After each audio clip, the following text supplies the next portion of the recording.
Well, hello there. Thanks for tuning into News 9 Live. You're watching Game On, your ultimate destination for everything related to sports here on News 9 Live. And we've got an action-packed lineup for you yet again today. India's women's cricket team bounces back with a big win over Sri Lanka, keeping their T20 World Cup hopes alive. Meanwhile, the men in blue dominate Bangladesh, securing an unbeatable 2-0 lead in the T20 International Series with a thrilling victory in Delhi. Plus, a historic change at Wimbledon as tradition makes way for technology. And the All England club is set to revolutionize the game next year.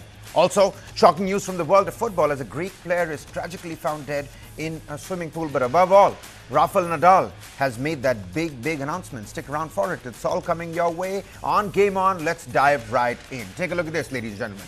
Rafael Nadal announced on Thursday he will retire from tennis at the age of 38 following next month's Davis Cup finals. Now, Rafael Nadal has won 22 Grand Slam singles titles during an unprecedented era he shared with his rivals in the so-called Big Three, Roger Federer and Novak Djokovic, of course, Rafael Nadal marking up the Big Three. In an announcement on social media, the Spaniard indicated his decision was related to persistent injury problems. Nadal, in his social media statement, said that the last couple of years have been somewhat difficult years for him and he couldn't play without limitations, is what he calls it. He also said that it was a difficult decision for him, and Nadal added that he was very excited to finish his career at the Davis Cup, which will be played in Malaga in Spain. Now, Rafael Nadal has not played since the Paris Olympics, where he lost to old rival Novak Djokovic in the second round of the singles competition and reached the quarterfinals of the men's doubles with Carlos Alcaraz, the dream team, many were saying. Now, Nadal's unrelenting physical style of play made him one of the greats of the game, and the unquestioned, king of clay at the Roland Garros, the slow red surface on which he claimed his record 14 French Open championships. Nadal also won 4 trophies at the US Open and 2 apiece at Wimbledon and the Australian Open, giving him a career Grand Slam. His last pair arrived in 2022 at Melbourne in January and at Paris in June, pushing him ahead of Federer for the men's record of 20 Grand Slam titles. Hello everyone, I'm here to let you know that I'm retiring from professional tennis. The reality is that it has been some difficult years, these last 2 especially. I don't think I have been able to play without limitations. It is obviously a difficult decision, one that has taken me some time to make. But in this life, everything has a beginning and an end. I think this is the appropriate time to put an end to the career that has been long and much more successful. I am very excited that my last tournament will be the Davis Cup final and I am representing my country. Well, sticking to news coming in from the world of tennis, and this next one, it will draw your attention because we're talking about Wimbledon, which will break with tradition and replace the line judges with electronic line calling from next year's championship.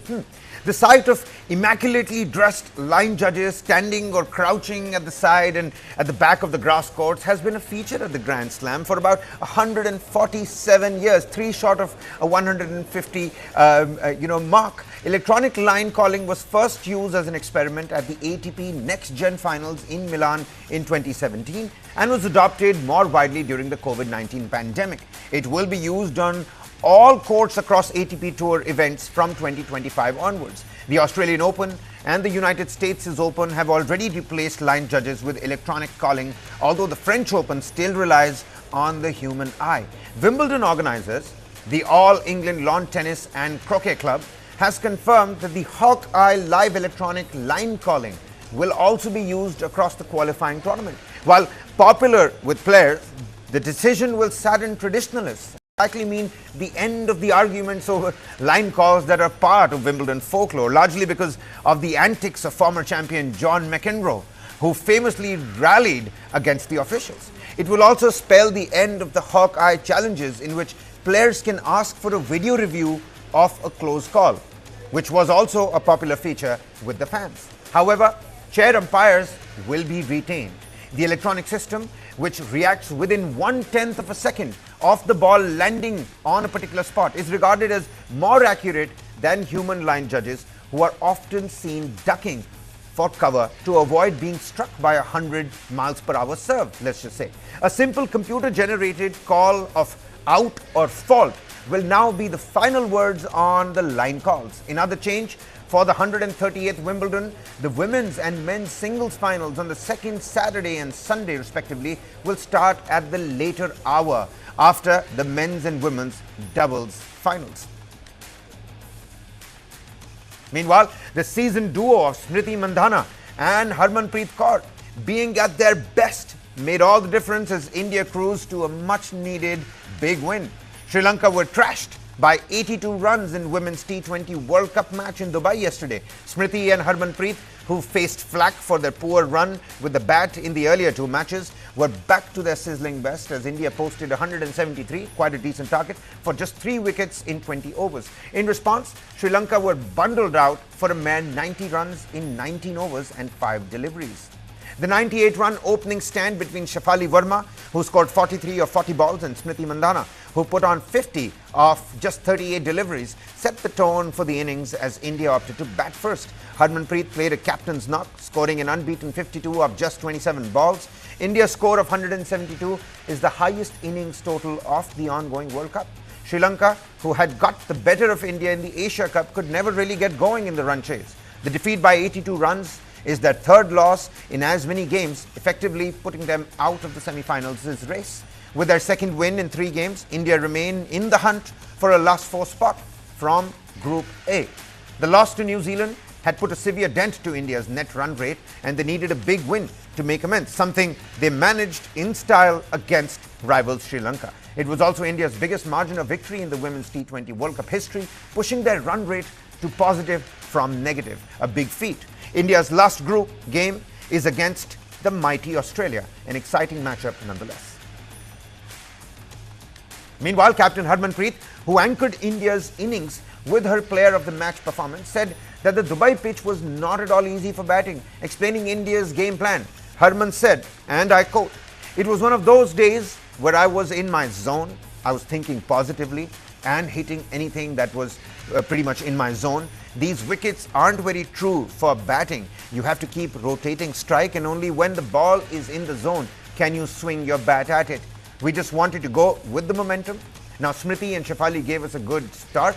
We discussed that. We did not want to throw our wickets away. Jemima and I just wanted to get a 7-8 runs and over each, and we just went with the flow, is what Harmanpreet had to say. All right, then, shifting our focus to the men in blues, all-rounder Nitish Kumar Reddy made his presence felt on the international stage with a flamboyant 74 as a youthful India handed another crushing defeat to Bangladesh to establish a 2-0 lead in the 3-match T20 international series. India overcame early blows and rode half-centuries by Reddy and Rinku Singh to post a mammoth 221 runs for 9 wickets in 20 overs at the Arun Jaitley Stadium turf in New Delhi. Faced with a virtually unassailable task of scoring more than 11 runs per over, Bangladesh restricted to 135 for 9 as all the 7 bowlers pressed into service by Suryakumar Yadav returned with wickets. The 21-year-old Reddy, slamming 74 runs off of 34 balls, played an attractive innings and then also bagged 2 wickets for 23 runs to walk away with the player of the match honour in his only second match in the Indian jersey. Reddy combined with the other half-centurion Rinku Singh as India rose from a precarious 42 for 3 to set up a 222-run target for Sri Lanka. Aside from an early wobble with the bat, the Indians appeared firmly in control, dominating Bangladesh throughout the match. Reddy and Rinku put up a crucial 108-run stand partnership. Reddy looked in sublime touch as he effortlessly blasted the Bangladesh attack to hit 7 sixes and 4 fours in only 34 balls. Chasing the 220-plus total, Bangladesh started aggressively, but dismissals at regular intervals derailed their game plan. Other than Mohammedullah, who in his penultimate T20 match for Bangladesh scored a defensive 41 of 39 balls, no other Bangladesh batter was allowed to make a significant contribution. Now, with the win, India established a series capturing 2-0 lead. Surviving through the 20 overs could be the sole consolation for the visitors. The last match of the series at Hyderabad on Saturday now remains only of academic interest at the moment. Meanwhile, India had lost their top 3 batters early, but that didn't chance the home team's aggressive approach. Rinku Singh, who've been talking about all this while, scored 29 ball 53 runs in the middle order, revealed after the match that the Indian batters had a verdict to hit hard. He said, and I quote, take a look at this. The coach and captain have asked us to play our game, and whatever the situation is, the message from them is marte jao ball ko. Just keep hitting the ball. Now the coach has asked us to back ourselves and play our game. He has given us full freedom to hit the ball. Rinku Singh also defended opener Sanju Samson and Abhishek Kumar. And captain Surya Kumar Yadav after the trio had failed to deliver on top of India's batting order. Rinku said, and I quote again, take a look at this. When the match started, the ball was not coming properly onto the bat. When Sanju Samson and Surya Bhai got out, then Reddy told me that ball fas rahi hai. The ball is sticking onto the wicket. I batted accordingly, and then the wicket got a little better. We started with singles, and then Reddy hit sixes, and the momentum changed in our favour. Bangladesh pacer Taskin Ahmed confessed after the match that the visitors were no match to the batting powerhouse that India have become. He said, and I quote, take a look at this. There is no doubt that they, of course talking about the Indian batters, that they are the best in the world, not only in their home conditions, but all over the world. They are more experienced and better players than us. In the power play, we did well, but they batted well in the end, and unfortunately, spinners had a bad day. Normally, we don't have these kind of bad days, but in T20, anything can happen on any day, is what Taskin Ahmed had to say. Shifting our focus to the other side of the fence, Bangladesh cricket great Shakib Al Hasan. He has tendered an unconditional apology for his silence during the recent civil unrest against ousted Prime Minister Sheikh Hasina, a move that might clear the decks for a farewell test match at home against South Africa. Now, he is targeting the opening test starting on the 21st of October in Mirpur as his swan song. There is a second test in Chittagong, but it is believed that Shakib Al Hasan will play the first game and then fly off to the United States, where he is settled with his wife and 3 children.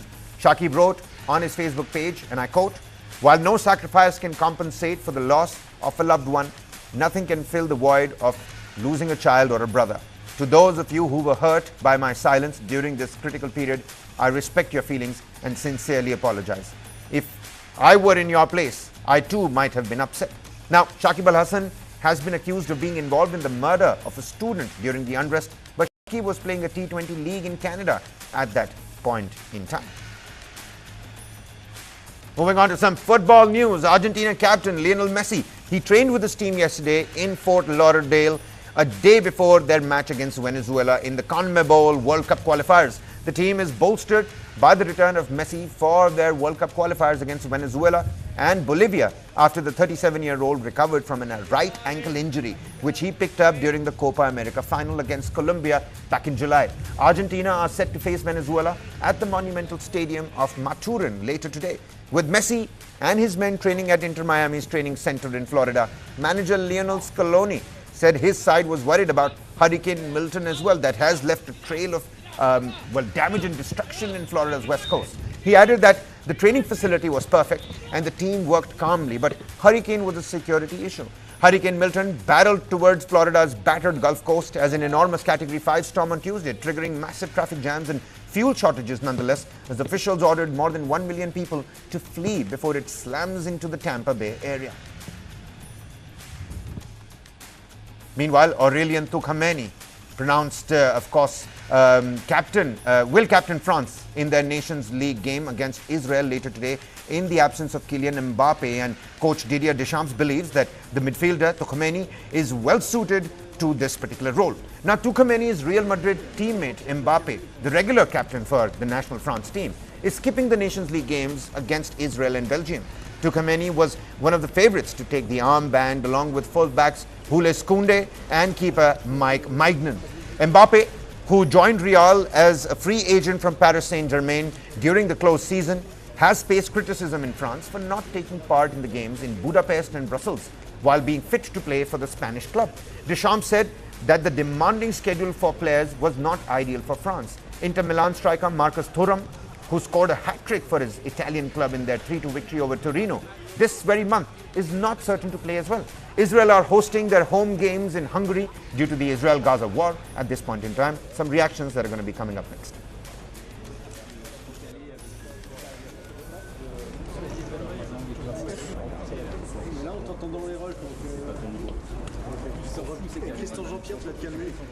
Moving on, Brazilian coach Dorival Jr. has said that He was hopeful for a good result in the upcoming World Cup qualifying match against Chile, despite a recent loss to Paraguay. Speaking at a news conference on the eve of the World Cup qualifier, Junior noted that the current team's challenges are proving beneficial in determining the players capable of overcoming the World Cup qualifying problems. The record five-time World Cup winners suffered a 1-0 loss to Paraguay in September and now sit fifth in the CONMEBOL World Cup qualifying standings with 10 points from 8 matches. Brazil will play Chile in Nunua on Thursday before hosting Peru next week. 2 back-to-back important and exciting matchups.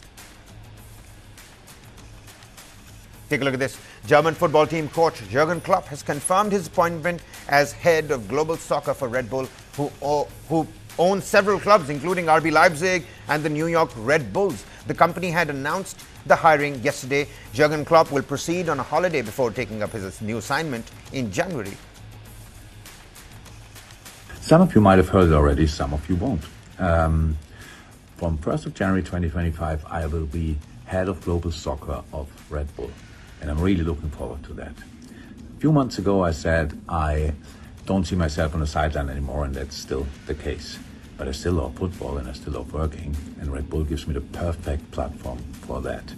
I want to share my experience, which I collected over the years, and we all know there are much more successful managers out there, but in my career I fought for promotion, I fought against relegation, I fought for titles, and I fought for trophies. Sometimes we failed, sometimes we succeeded, and dealing with that is not easy, but it's possible.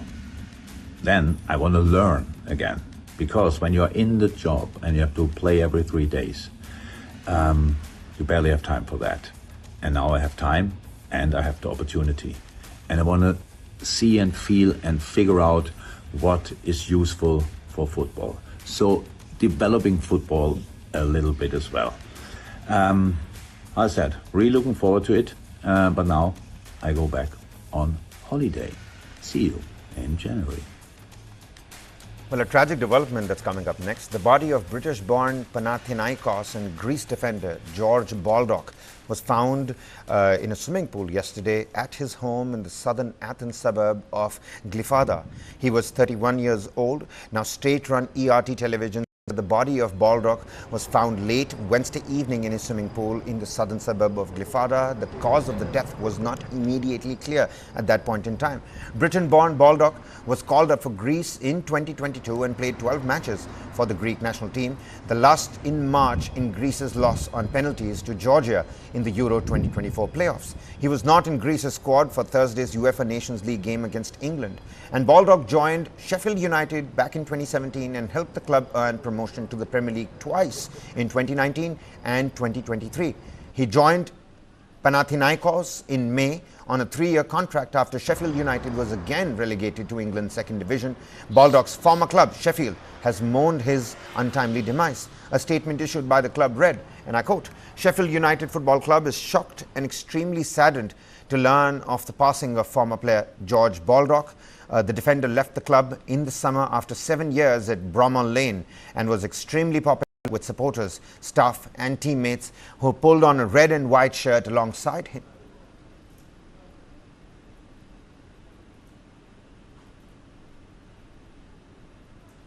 Well, we've come to an end to this edition of Game On, but we can't leave you with the latest happenings of Bundesliga now, can we? Matchday 6 in Bundesliga was full with excitement, from edge-of-your-seat finishes to dramatic goals. Watch all the top moments from every match, including stunning strikes, world-class saves and game-changing plays. Relive action-packed highlights of Matchday 6. Many thanks for watching. Turns in the tussle at the top in a pulsating clash between second and first. Frankfurt held Bayern to a 3-3 draw at Deutsche Bank Park. Bayern led in the 15th minute when Thomas Müller set up Min Jae Kim to sweep home after a well-executed corner routine. But Eintracht equalised just minutes later. Bundesliga top scorer Omar Mamouche showed all his quality to level it. The Eagles even went ahead in the 35th minute, Mamouche turning provider for partner in crime Ugo Ekitike's well-taken goal. However, it was then Bayern's turn for a quick reply. Deo Upamecano poking in after a scramble to level it at 2-2 just before the break. The second half saw the visitors regain control and quickly go ahead again when Michael Olise curled one in. Just when it seemed that Bayern would hold on for the win, Marmoush once again proved utterly clinical and levelled the match deep into injury time. The draw means Bayern stay top, but only on goal difference from Leipzig.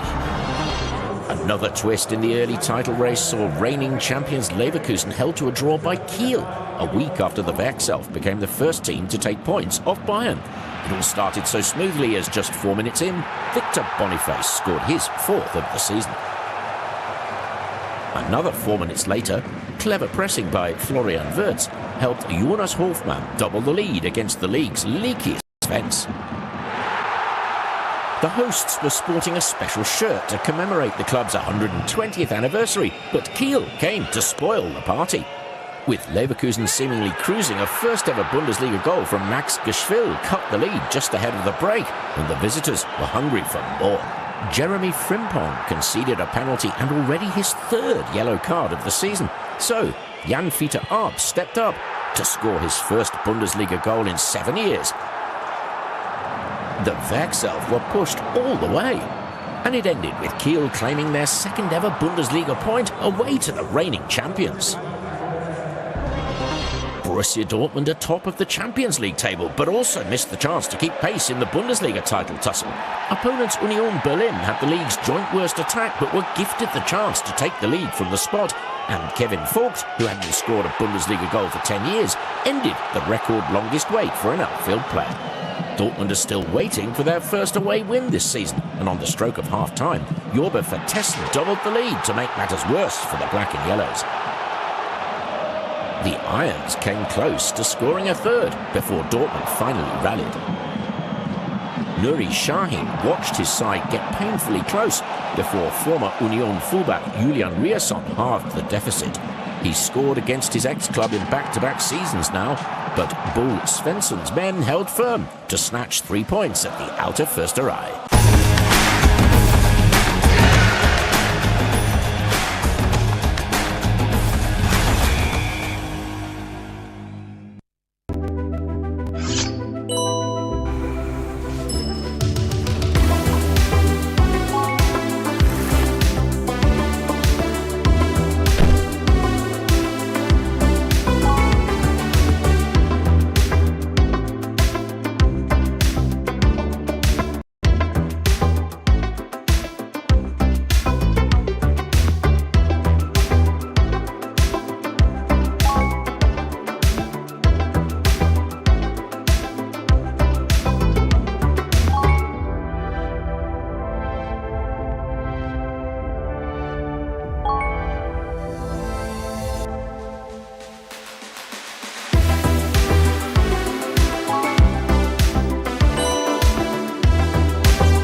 जानना है तो देखिए,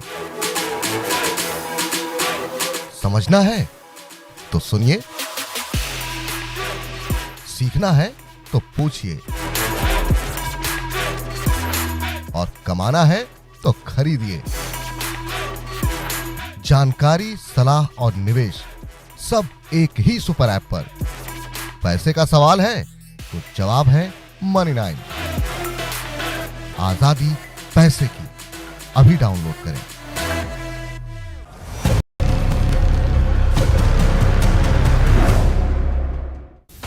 Ukraine has been seeking permission to use long-range weapons against Russia for a long time now, and seems like that relentlessness may be paying off. Western allies are now considering shifting their stand and allowing Ukraine to target spots deep inside Russian territory. But can Ukraine's use of long-range weapons trigger World War III? News 9 Plus decodes. While the possibility of a world war seems a little far-fetched, this could definitely escalate the war very quickly. It will also have profound risks for the US and its NATO allies. In response to Ukraine's use of long-range weapons, President Vladimir Putin has warned that Russia would be at war with the US and its NATO allies if they lift these restrictions. And this isn't the first time a threat like this has loomed. since the Russia-Ukraine conflict began in 2022. In April this year, Ukraine's Prime Minister Denis Shmyhal said that there would be a third world war if Ukraine loses this conflict with Russia. Last year, President Volodymyr Zelensky said that if Russia won this conflict, it could next invade Poland, triggering a third world war. How will these long-range weapons help Ukraine? While they may not win the war for Ukraine, use of these weapons will deter Russia from carrying out strikes of its own. This, the experts are saying, may lead to a balance of deterrence. Basically, this could bring the war to an end. While Russia has moved its bombers, missiles, and other infrastructure out of the range of these weapons, some 200 of its bases are still vulnerable. Why does Ukraine want to use these weapons now? In one word, defense. Ukraine's cities and front lines are under daily bombardment from Russia, and this bombardment is launched from sites far within Russia. Right now, Ukraine's situation is akin to fighting this war with one arm tied behind. Zelensky needs to push back Russian airstrikes for Ukraine's survival, if not anything else. Now, what are these weapons? The Storm Shadow missile has a maximum range of around 250 kilometers. The French call it Scalp. It's launched from an aircraft and is ideal for penetrating hardened bunkers and ammunition stores. It flies low to avoid detection. The ATCMS is a precision-guided surface-to-surface ballistic missile used to strike targets deep within enemy territory. It has a maximum range of 300 kilometers. While Putin's red lines have been crossed several times with no real consequences, this may be a line worth considering stepping over.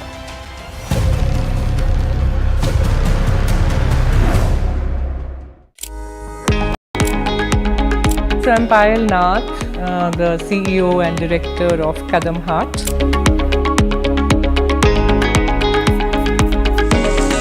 We're working with people, we're working with emotions, we're working with hands, we're working with nature.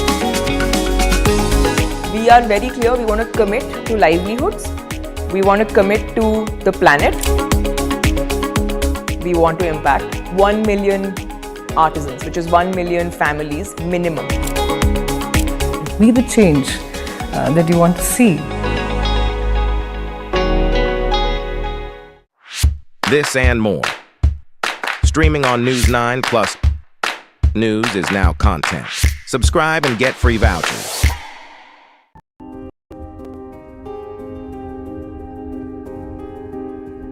It's said that out of 7 diamonds across the world, 5 are cut and polished in India. Don't forget, US is the largest consumer of, polished diamonds and the diamond jewelry. And that has taken a big beating for multiple reasons, but largely because of the consumer spending going down on these items. And that's essentially what has hit the diamond industry. We are at a brim where you see not just one, but multiple very strong global brands coming out of India. And we will make a global market. I'm convinced about that.